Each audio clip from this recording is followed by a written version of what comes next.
Olá, turma! Sejam muito bem-vindos a mais uma aula desse programa de educação para jovens adultos, modalidade EAD, oferecido aqui pelo Instituto Livre. Meu nome é Roger Medeiros e eu sou professor de vocês de língua portuguesa, ok?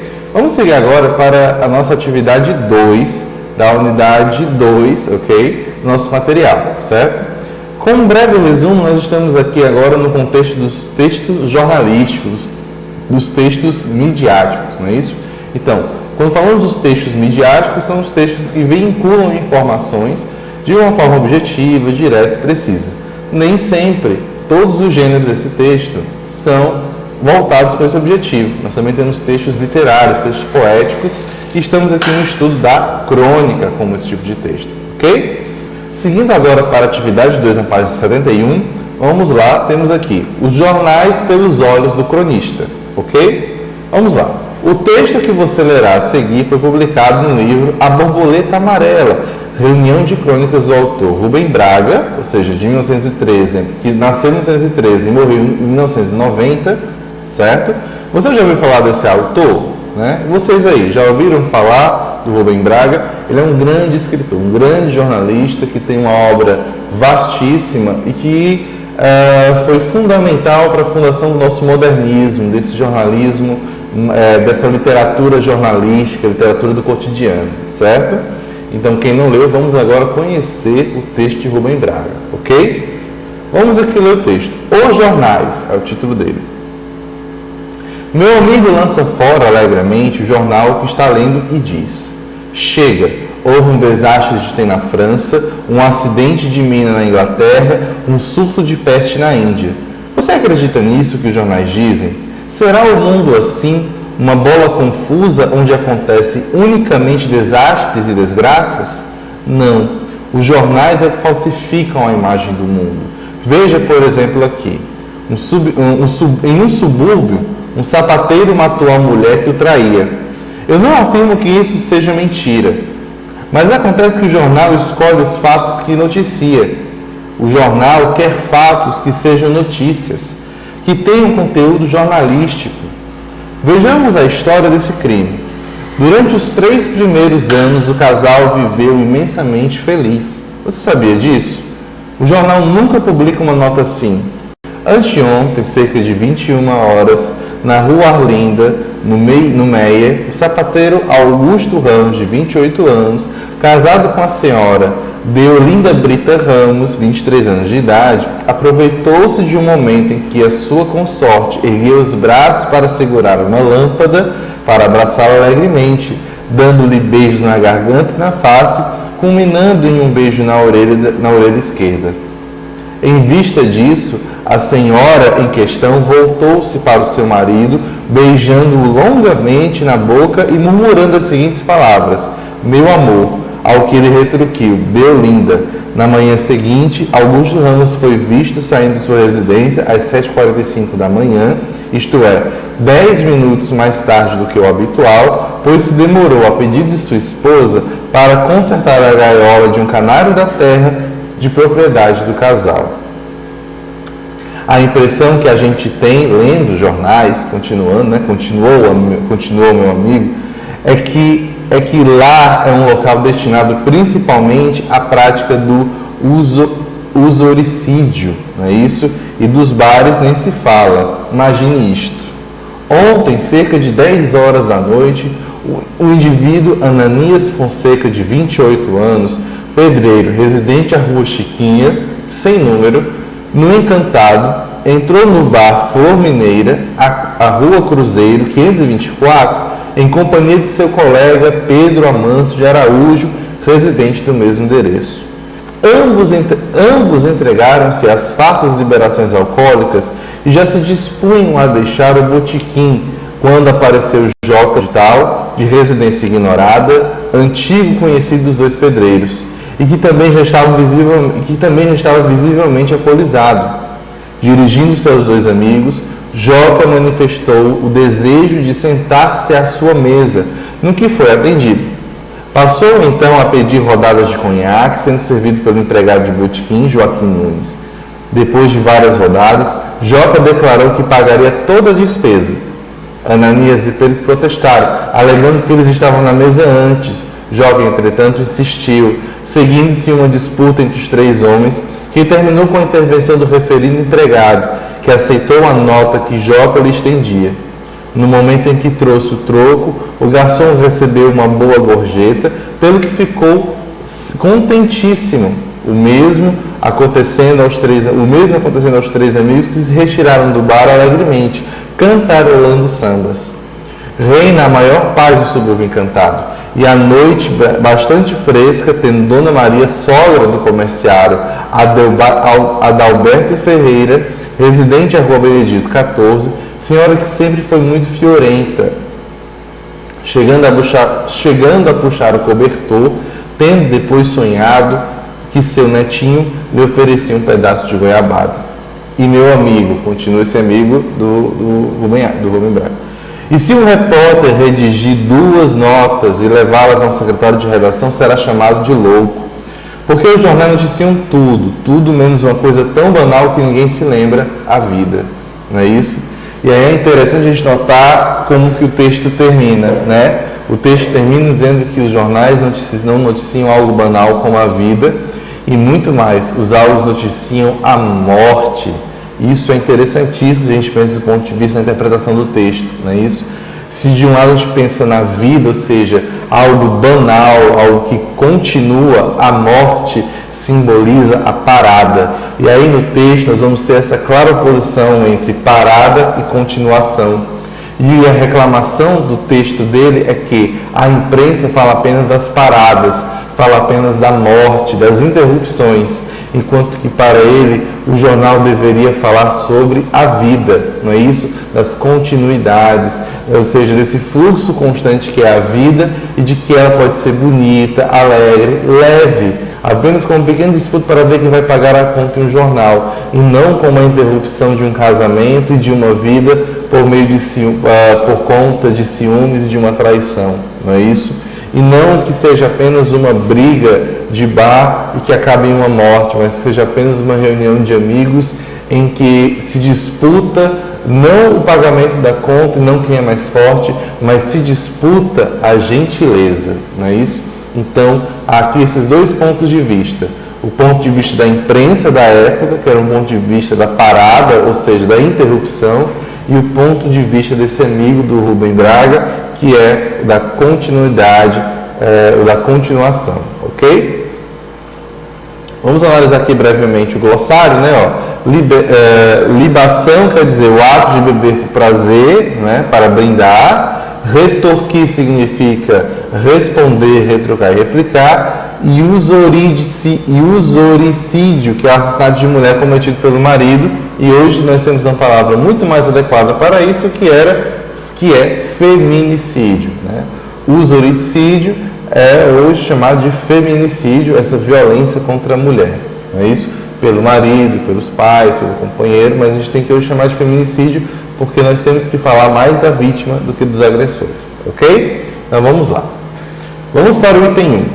Você poderia dizer que a crônica de Rubem Braga trata de um assunto cotidiano? Qual o assunto? Ok, então vamos lá. Ele pergunta aqui se nós poderíamos dizer que a crônica de Rubem Braga trata de um assunto cotidiano, qual deles? Vamos voltar aqui para o texto, analisar logo nos primeiros parágrafos e analisar as palavras que dão os indícios de assuntos do cotidiano. Vamos perceber o seguinte, meu amigo lança fora alegremente o jornal que está lendo e diz, ora, quando a palavra jornal já remete a uma prática cotidiana, porque o jornal ele é um documento lançado diariamente, é uma publicação diária, ou seja, faz parte do cotidiano, né? E pelo visto essa pessoa que lida. Então fala que chega, houve um desastre de trem na França, um acidente de mina na Inglaterra, um surto de peste na Índia. Você acredita nisso que os jornais dizem? Então aqui nós já temos o primeiro tema do cotidiano, que são os desastres, que são as tragédias, né? No caso, um desastre de trem na França, um acidente de mina na Inglaterra e um surto de peste na Índia, ok? Então, já que já é o primeiro tema cotidiano, nós já temos aqui que são as tragédias, não é isso? Vamos lá. Você acredita nisso que os jornais dizem? Será o mundo assim uma bola confusa onde acontece unicamente desgraças e desastres e desgraças? Então, já temos aqui a nossa primeira resposta. Desastres e desgraças é o primeiro tema do cotidiano que é tratado na crônica. Não, os jornais aqui falsificam a imagem do mundo. Veja, por exemplo, aqui. Em um subúrbio, um sapateiro matou a mulher que o traía. Eu não afirmo que isso seja mentira, mas acontece que o jornal escolhe os fatos que noticia. O jornal quer os fatos que sejam notícias, que tenham conteúdo jornalístico. Ou seja, nós já temos aqui o segundo tema, que é o tema da morte, do assassinato. A diferença entre um e outro é a extensão. Quando falamos de tragédias, desastres, não é isso? Desgraças, nós falamos de algo extenso, né? Então, é algo que atinge várias pessoas, atinge uma grande área, ou seja, é algo extenso, é algo expandido. E quando falamos de uma morte específica, já é o contrário, é algo que se concentra, que se reduz em uma única figura, em um único espaço, ok? Então, quando a gente pensa, então, já temos aqui dois temas, né? O primeiro tema são os desastres, desgraças, não é isso? E o segundo tema é a morte, né? A morte cotidiana, essa morte muitas vezes banal, não é isso? Por motivos banais, passionais, não é isso? Então, temos aqui esses dois temas cotidianos tratados dentro dessa crônica. Vamos passar agora já, vamos adiantar um pouco para o próximo parágrafo.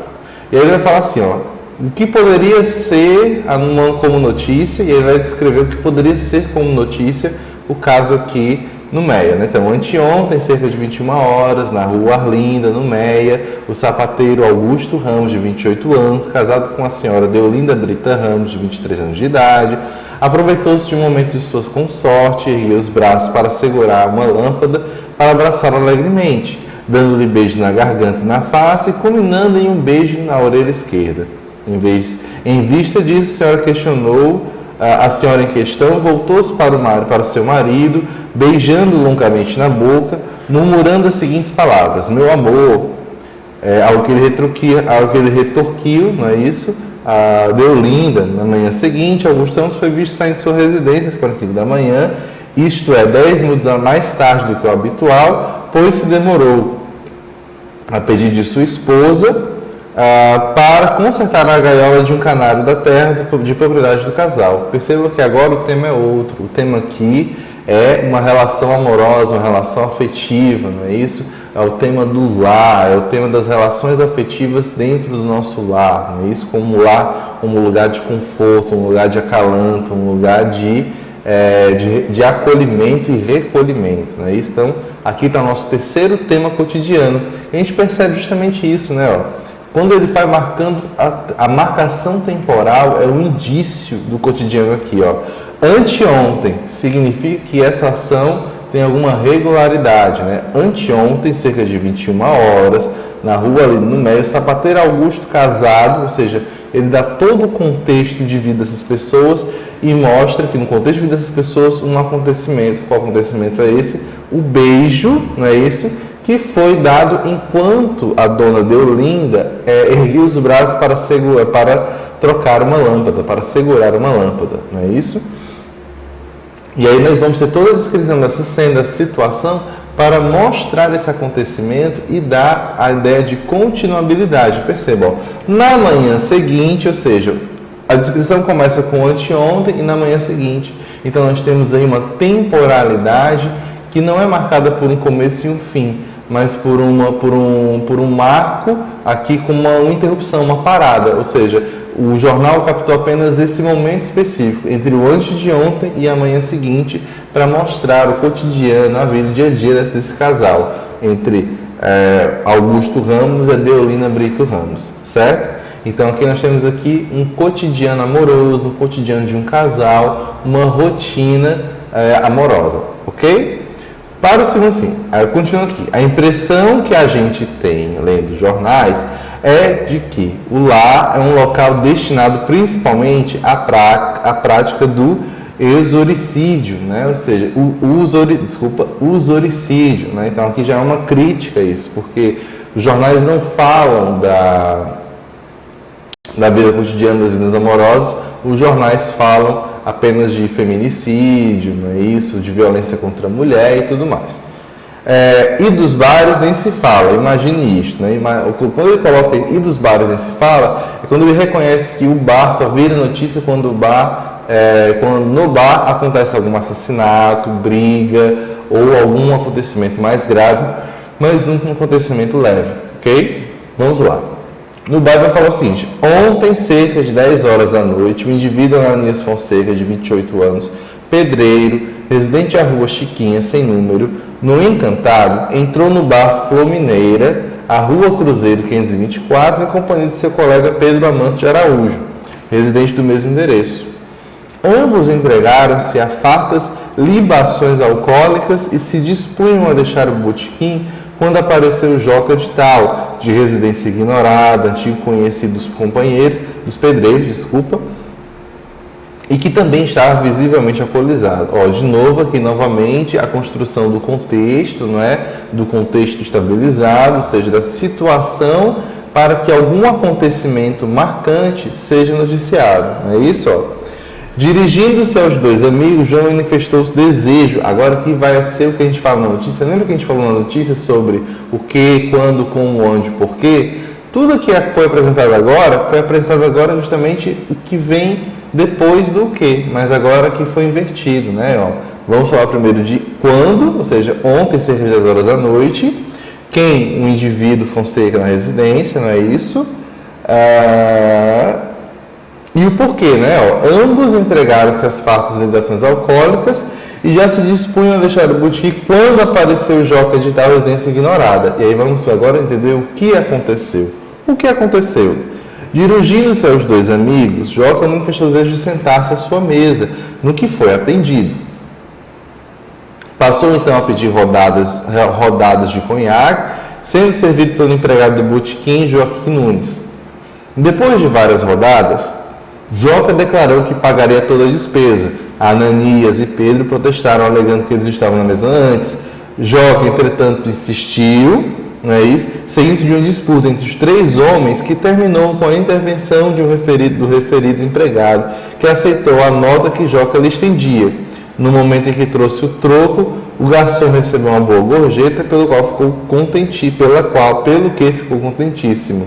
O mesmo aconteceu aos três amigos, que se retiraram do bar alegremente, cantarolando sambas. Ora, isso é a descrição do o que aconteceu da notícia, não é isso? E aí a gente percebe o quê? O tema da gentileza, não é isso? O tema da generosidade das pessoas, não é isso? Então, se o texto começa com desgraças e morte, o texto vem agora falar de relações amorosas, de lar e também agora de generosidade e gentileza, não é isso? E aí o texto termina justamente com esse comentário sobre os jornais. Se um repórter de redigir essas duas notícias e levá-las ao secretário de redação, será chamado de louco, porque os jornais noticiam tudo menos uma coisa tão banal de que ninguém se lembra.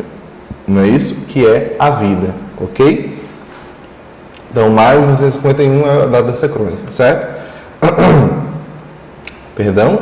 Então, continuando aqui, não é? Então, você poderia dizer que a crônica trata de assunto do cotidiano? Sim. Qual assunto? Ou melhor, quais assuntos? Não é? Então, desgraças e desastres, não é isso? Morte, relações afetivas no lar e também o outro tema é o tema da generosidade e da gentileza, ok? E um macro tema que reúne todos eles é a notícia do jornal. Como é que como o jornal noticia e o que ele escolhe para noticiar em suas páginas. Ok? Vamos passar agora para o item 2. Releia a seguir um trecho da crônica e depois dê sua opinião respondendo à questão. Vamos lá. Os jornais é que falsificam a imagem do mundo. Veja, por exemplo, aqui. Em um subúrbio, um sapateiro matou a mulher que o traía. Eu não afirmo que isso seja mentira. Mas acontece que o jornal escolhe os fatos que noticia. O jornal quer fatos que sejam notícias, que tenham conteúdo jornalístico. Vamos agora aqui para a pergunta. Assim como o personagem da crônica, você acha que, ao selecionar os fatos da notícia, o jornal pode falsificar a imagem do mundo? Por quê? Vamos lá, então. Vamos aqui analisar primeiro que é o seguinte. Quando nós falamos que um jornal escolhe as notícias que noticia, isso é de fato a verdade. Todo jornal tem algo que nós chamamos de linha editorial.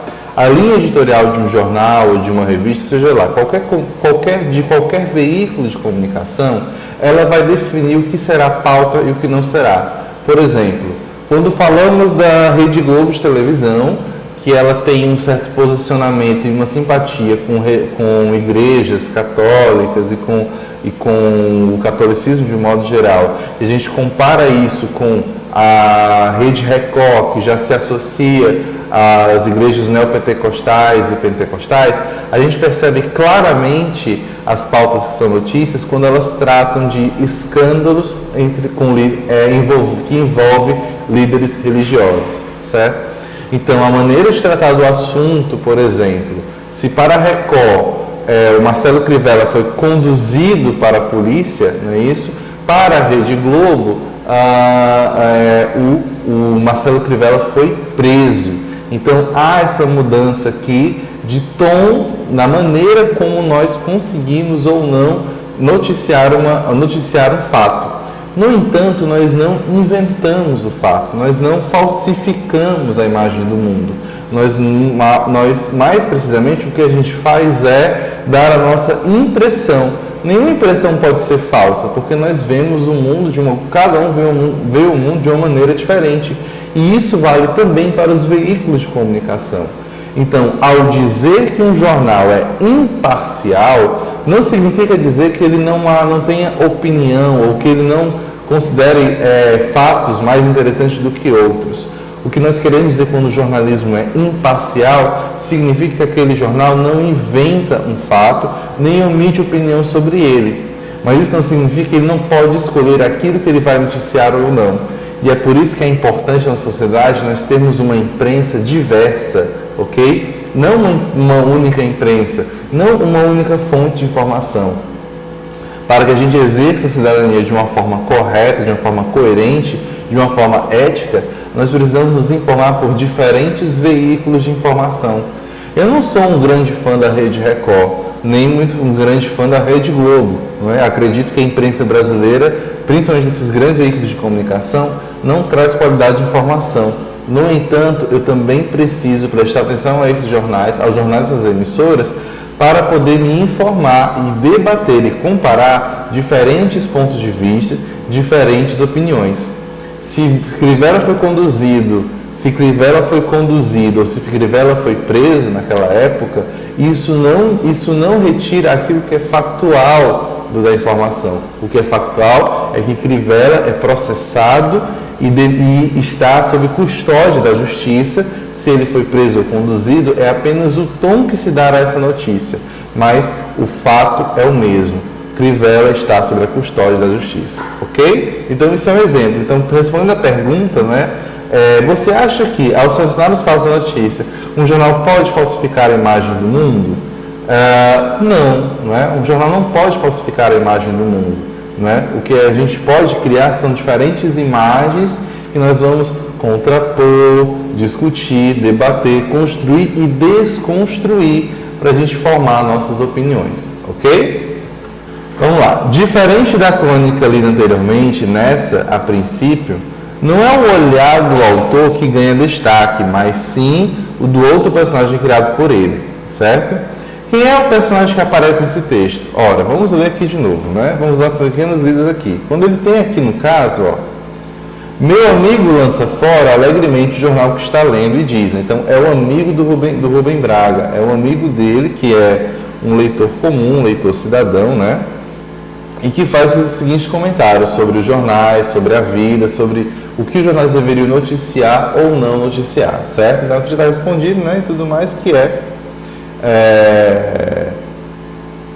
o olhar desse personagem. Então, quem é o personagem que aparece no texto é o amigo do Rubem Braga, não é isso?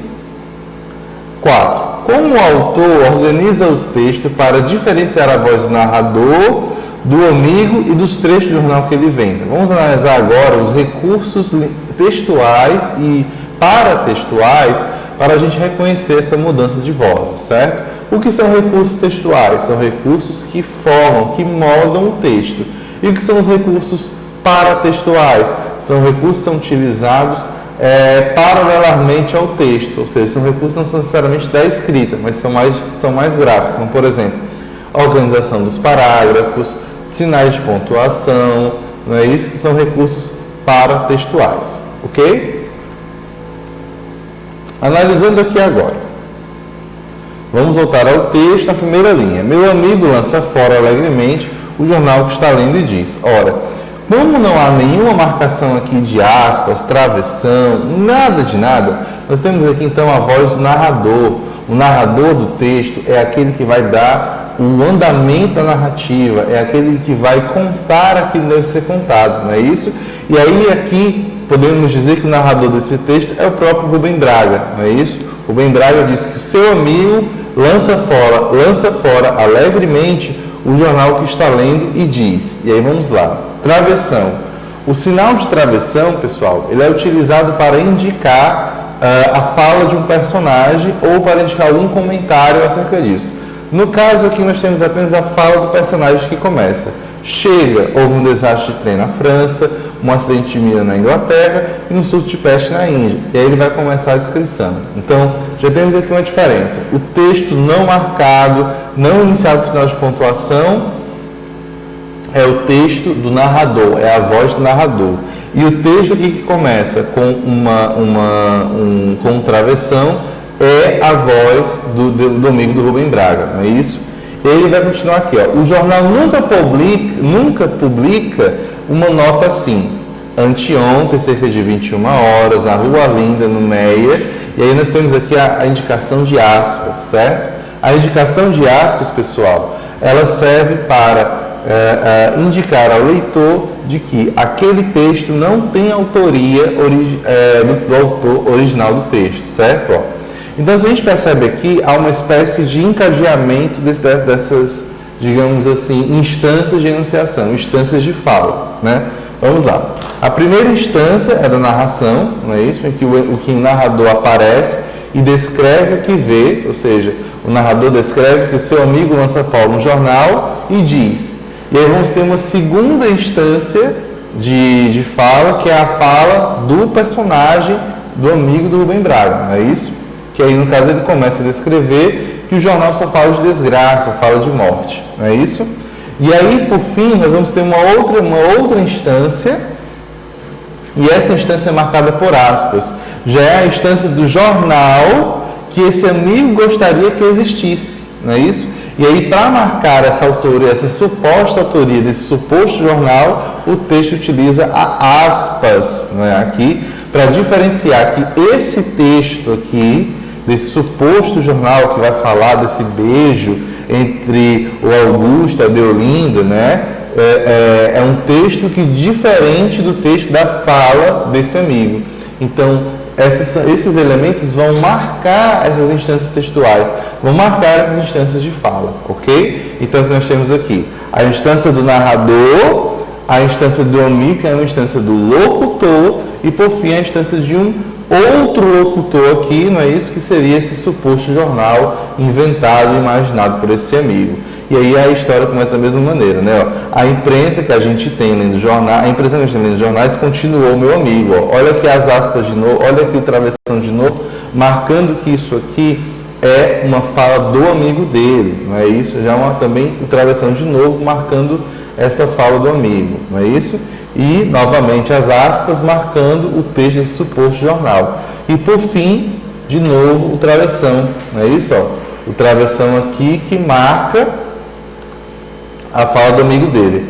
Se um repórter redigir essas duas notas e levá-las a um secretário de redação, será chamado de louco, porque os jornais noticiam tudo menos uma coisa tão banal de que ninguém se lembra, a vida. Ok? Vamos lá. E aí, então, nós temos aqui, né? Como o autor organiza o texto para diferenciar a voz do narrador, do amigo e dos textos de jornais? Ele utiliza marcações, ele utiliza sinais de pontuações e elementos paratextuais, certo? Primeiro sinal que é da voz do narrador é a não marcação, é a abertura do parágrafo, não é isso? O segundo sinal são os travessões e o terceiro sinal são as aspas. Respectivamente, para o narrador, o início do parágrafo, para os trechos para a voz do amigo, Para a voz do amigo, ele vai utilizar os travessões e para os trechos do jornal, ele vai utilizar as aspas. Certo? Vamos passar agora para a questão 5. A criação do personagem e a opção de retribuir a ele as ideias apresentadas a um texto é um recurso textual que produz alguns efeitos. Isso aqui é uma afirmativa, certo? Vamos agora reflita. Com que intenção ele acha que o autor optou por escrever a crônica desse modo? Não é? Vamos lá. Quando a gente fala, quando a gente fala de diferentes vozes no texto, essas diferentes vozes no texto têm a função de criar aqui elementos de comparação, de contradição, de comentário. Então, por exemplo, é muito comum no discurso, em um debate, por exemplo, trazer outras vozes, justamente às vezes para asseverar o que é dito ou para contradizer a informação de um candidato adversário. Não é isso? Então vamos aqui. A criação do personagem e a opção de atribuir a ele ideias apresentadas no texto é um recurso textual que produz alguns efeitos de sentido. Com que intenção você acha que o autor optou por escrever a crônica desse modo? Ora, a intenção que o Rubem Braga tem aqui é de mostrar a insatisfação das pessoas do cotidiano em relação ao jornal que apresentar, ao jornal e às notícias que são vinculadas. Ao fazer isso, o Rubem Braga lança mão não apenas de sua visão enquanto escritor, mas ele diz que essa visão não é só dele, essa visão também é partilhada com seu amigo, não é isso? Porque quando ele utiliza o seu amigo para dar voz a ele e a opinião dele é a de que os jornais falsificam nossa visão do mundo ou que os jornais esquecem de falar da vida, ou seja, do trivial e do cotidiano da vida, é justamente para dar essa ideia de que ele não pensa nisso sozinho, ele pensa isso também com outras pessoas, da mesma forma de outras pessoas, nesse caso de um amigo próximo. Então não é a opinião apenas do Rubem Braga, mas também uma opinião partilhada, não é isso? E aí reforça o argumento de que o jornal não trata da vida, não trata do cotidiano, da trivialidade que a vida representa, da leveza, mas sempre trata de assuntos da interrupção, da morte, do desastre, do assassinato, da confusão, da briga, não é isso? Então, quando ele quando ele cria um personagem e esse personagem expressa suas opiniões e o que ele pensa de como deveria ser um jornal, na realidade, o Rubem Braga quer mostrar que a opinião dele não é solitária, mas solidária à opinião de outras pessoas, ok? E que o argumento dele não é um argumento individual, mas é um argumento coletivo e partilhado, certo? Continuando aqui, no item 6. Mesmo tratando de fatos pouco comuns dos jornais, o personagem da crônica, ao narrá-los, usa uma linguagem jornalista. Destaca alguns elementos das notícias, grifando no próprio texto. Vamos agora passar para o texto novamente. Vamos agora aqui passar para o texto, e vamos ver aqui quais são os elementos que formam a linguagem jornalística.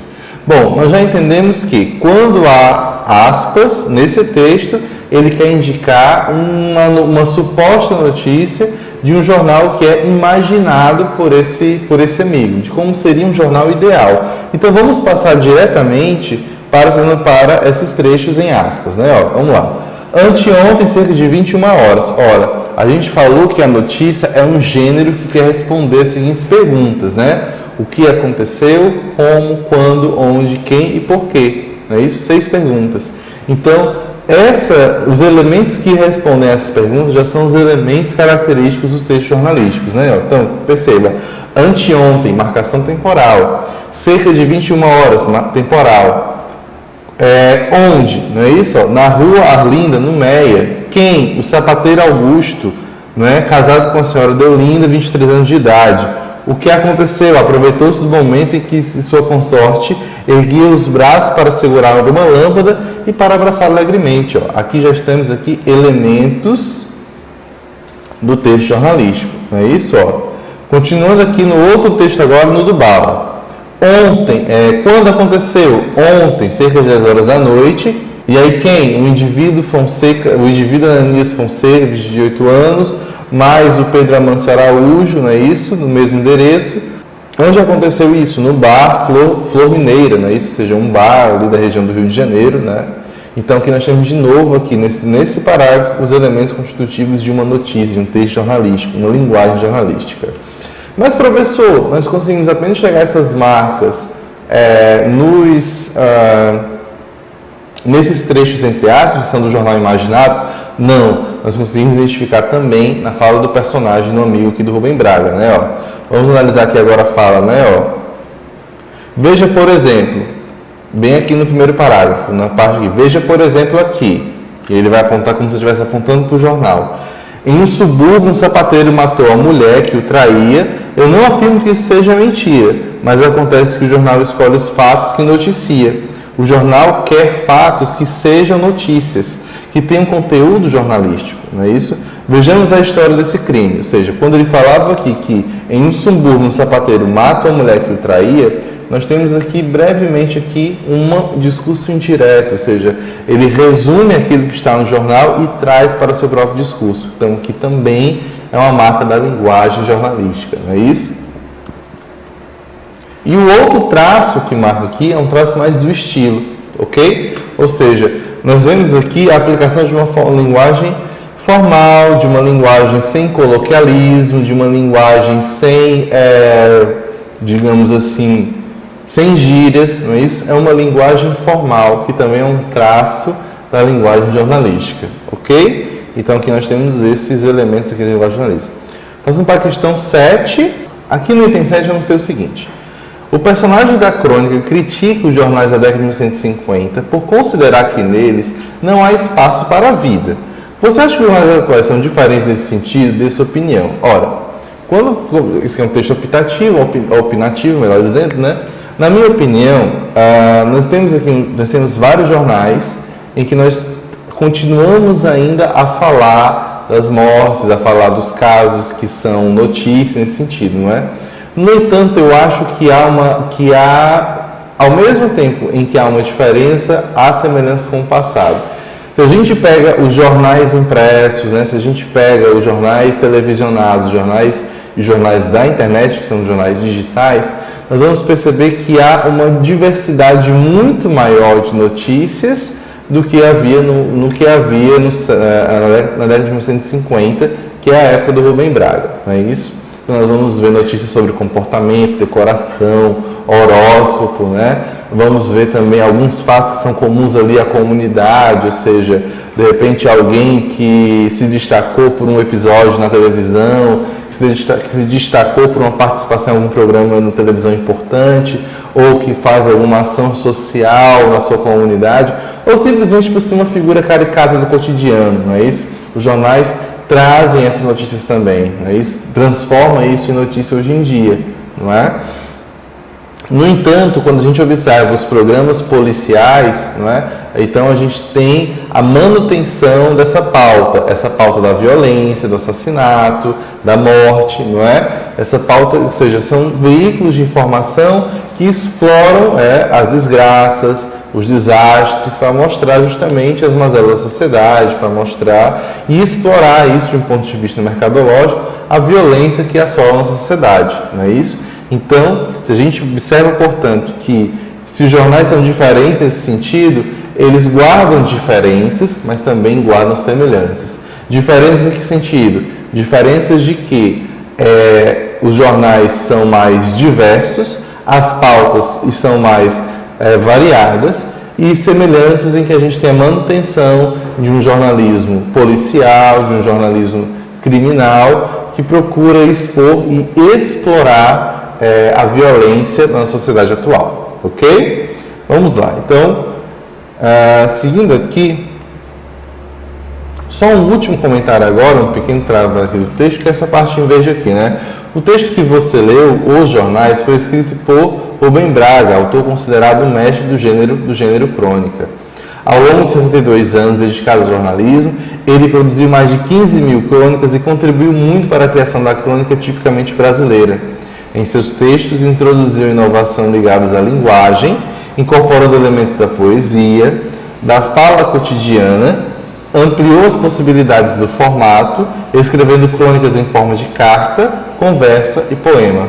Afirmou a presença da ficção nas páginas dos periódicos. Ora, Se a gente observa essa crônica aqui de jornal, a gente consegue já observar alguns elementos inovadores, né?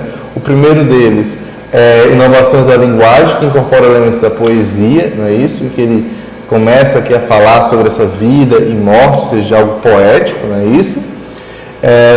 Continuando aqui, há uma fala cotidiana. Vamos lembrar o seguinte, que fala cotidiana em 1950 é diferente da fala cotidiana de 2020, não é isso? Então, quando ele tem essa fala cotidiana, é porque para o padrão da época, essa era uma fala leve, era uma fala descontraída, mais informal. Não vou dizer coloquial no sentido de como se fosse como se admitissem desvios de norma culta, mas ela é mais informal, porque não há formas de tratamento muito rebuscadas, nem palavras com excesso de eruditismo, né? Eruditismo vem de erudição, ok? E aí nós vamos ter também a estrutura, né? A crônica é um texto entre narração e dissertação. Ao mesmo tempo que conta uma história, defende um ponto de vista. E aqui não, nós vamos ter aqui uma crônica que é muito mais um diálogo entre duas pessoas do que necessariamente uma narração dissertativa, não é isso? Então também é um traço de inovação na crônica de Rubem Braga. Bom, espero que vocês tenham gostado, certo? Nos vemos na próxima aula. Um forte abraço.